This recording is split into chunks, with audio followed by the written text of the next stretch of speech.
अशोक सज्जनहार साहब, अब यूएन में क्योंकि ये मामला जो है, क्योंकि कॉन्फ्रेंस चल रही थी इसलिए हिंदुस्तान की तरफ से इसका जिक्र किया गया। यूएन ऐसे मामलों को लेकर कितना प्रोएक्टिव रोल अदा कर सकता है और क्या वो अपनी भूमिका अदा कर रहा है? याद कीजिए प्रधानमंत्री नरेंद्र मोदी का वो बयान जिसमें उन्होंने ये बात कही थी कि यूएन जो कर सकता है वो नहीं कर रहा है। एक तरह से साफ साफ बताया गया था संयुक्त राष्ट्र को कि उसकी भूमिका क्या होनी चाहिए और किस तरह से वो अपनी भूमिका नहीं निभा रहा है। यूएन से उम्मीद क्या की जाए? मेरे विचार से कुछ खास उम्मीद नहीं करनी चाहिए। आपने बिल्कुल ठीक कहा समीर, जब पिछले साल 75वीं वर्षगांठ हो रही थी यूनाइटेड नेशंस की, तो तब प्रधानमंत्री ने कहा था जो इसकी जो क्रेडिबिलिटी है बिल्कुल कम हो गई है और अगर ये अपने को रिफॉर्म नहीं करेगा, क्योंकि अभी भी इसके स्ट्रक्चर्स काम करने के वही हैं जो 75 साल पहले लिए गए थे। दुनिया में बहुत बदलाव आ गया है। उस समय केवल 53 मेंबर थे यूनाइटेड नेशंस के, अब 193 मेंबर हो गए हैं, परंतु यूएन नहीं बदला है।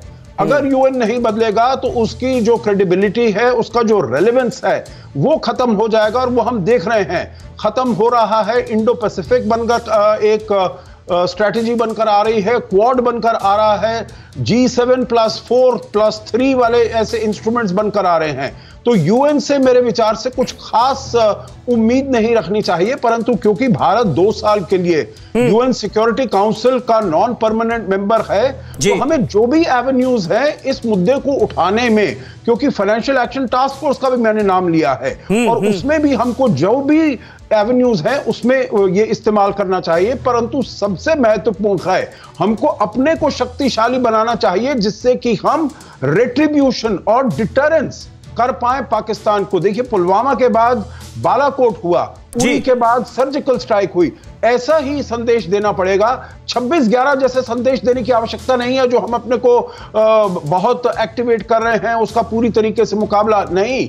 पाकिस्तान को पनिशमेंट फील करना चाहिए, पेन फील करना चाहिए, उससे मालूम होना चाहिए जो अगर वो इस रास्ते पर चलेगा तो उसको बहुत मुश्किलें आने वाली हैं, वो उसके लिए सीधा रास्ता नहीं होगा। तो ये हमको बिल्कुल अपना डिफेंसिव कैपेबिलिटी को बढ़ाइए, बड़ी अच्छी तरीके से करिए। डीआरडीओ काम कर रहा है इसमें सभी कुछ। देखिए, पिछले 3 साल में हमारे जो स्वतंत्रता दिवस के समारोह हुए हैं और गणतंत्र दिवस के, उसमें उन्होंने सारी इसमें सुरक्षा दी है। परंतु ऑफेंस बहुत ही इंपॉर्टेंट है इसमें, क्योंकि संदेश पाकिस्तान को जाना बहुत ही आवश्यक है। बिल्कुल, जो ऐसी बात को बिल्कुल जीडी बख्शी साहब, वो संदेश क्या दिया जा रहा है? और फाइनेंशियल एक्शन टास्क फोर्स का जिक्र किया सज्जनहार साहब ने। ऑलरेडी ग्रे लिस्ट में ही बरकरार रखा गया है पाकिस्तान को, क्योंकि जो 27वीं शर्त थी कि आप अपने यहां जो 100 इंटरनेशनल आतंकवादियों को पाल पोस कर बैठे उनके खिलाफ एक्शन लीजिए, उसके लिए तैयार है नहीं पाकिस्तान। तो ऐसे मुल्क को ब्लैकलिस्ट क्यों नहीं किया जाता? देखिए, वो सवाल सज्जनहार साहब ज्यादा अच्छा मेरे से देंगे। मैं उनसे बिल्कुल सहमत हूं कि तमाम एवेन्यूज को इस्तेमाल करना चाहिए to put pressure on Pakistan. हाँ, बिल्कुल उन्होंने ये भी सही कहा कि यूएन की क्रेडिबिलिटी और रेलेवेंस बहुत डाउन जाती जा रही है। Nevertheless we are using for whatever it is worth. मैं आपको कहना चाहता हूं, you have to now strategize कि भाई क्या हमारा रिस्पॉन्स रक्षात्मक होगा? क्या हम करोड़ों रुपए खर्च करेंगे to get millimetre wave radars, to get electro optical sensors, to get jamming equipment, to get high powered lasers, और उसके बाद भी फुल प्रूफ सिक्योरिटी नहीं होगी? क्योंकि टारगेट्स इतनी ज्यादा है कि आप पूरे देश को अब इसी से कवर करते रहेंगे तो हमारा डिफेंस बजट कहां जाएगा? You have to be very Bakshi साहब, रास्ता क्या है फिर? रास्ता क्या है? अब अगर उधर से अटैक होंगे तो हमें तो तैयार रहना होगा, तैयारी करके रखनी पड़ेगी।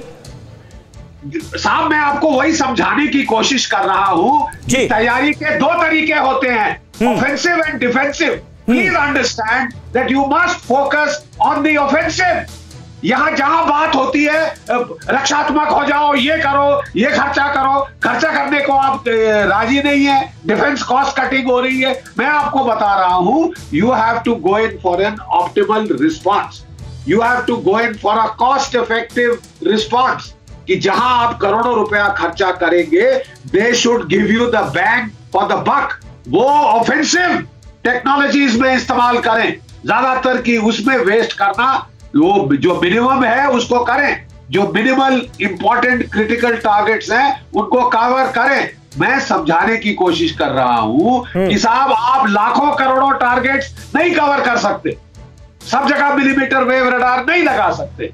बख्शी साहब, आपके कहने का क्या मतलब है? आपके कहने का क्या ये मतलब है कि तीसरी स्ट्राइक का वक्त आ गया है पाकिस्तान पर? Absolutely, you got it right, buddy. You have to hit back. You have to raise costs and consequences. Pakistan के लिए कीमत बढ़ानी होगी, क्लियर मैसेज देना होगा that this cannot be the new normal. Drone warfare cannot be the new normal in South Asia. बिल्कुल सही कह रहे थे सज्जनार साहब. You will have to raise costs. You will have to send a clear message. Thus far and no further. इसके बाद आप जो हॉरिजॉन्टल वर्टिकल एस्केलेशन के जिम्मेवार पाकिस्तान होगा।